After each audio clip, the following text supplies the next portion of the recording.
sameswering. Dit is baie interessant dat ook hierdie boodskap of hierdie oordenking, hierdie gesprek van vandag wat oor sameswering gaan, deel kan wees van 'n volgende sameswering. Maar in hierdie geval is 'n sameswering wat beplan word. Ek lees Handelinge 23 vers 14 en 15. Julle moet nou namens die Joodse Raad die versoek aan die kommandant rig dat Paulus weer voor julle gebring moet word. Julle kan voorgee dat julle sy saak noukeuriger wil bespreek. Ons is reg om hom op pad hierheen dood te maak. Hier is 'n sameswering.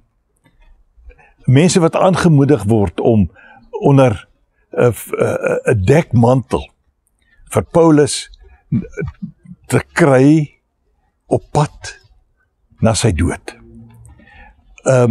Mense wat genoeg gehad het van Paulus, hulle kon dit nie verder hanteer dat hy aangaan met die verspreiding van die evangelie nie. En hulle antwoord was, hy moet doodgemaak word, en nou beplan hulle sy dood. Op 'n totaal en al oneerlike manier. En ons is so dankbaar dat dit nie gebeur het nie, dit gaan ons nou volgende keer bietjie na kyk, maar die feit is, dit was deel van Paulus se lewe. Hy moes byna soos 'n belangrike man vandag, soos 'n president of 'n koning of een of ander belangrike persoon, amper beskerm word teen sameswering om hom dood te maak. En hy het hierdie beskerming gehad.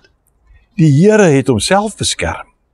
En wat 'n wonderlike ding het die Here nie ook gedoen, om ten spyte van die sameswerings vir Paulus deur te dra, deur sy lewe te spaar, sodat ons sy boodskap, soos hy dit aan ons oorgedra het, kan hê en dit kan uitdra nie.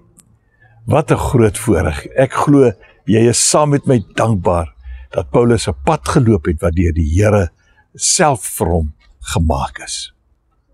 Moeilik soms, maar met 'n goeie doel. Loop mooi.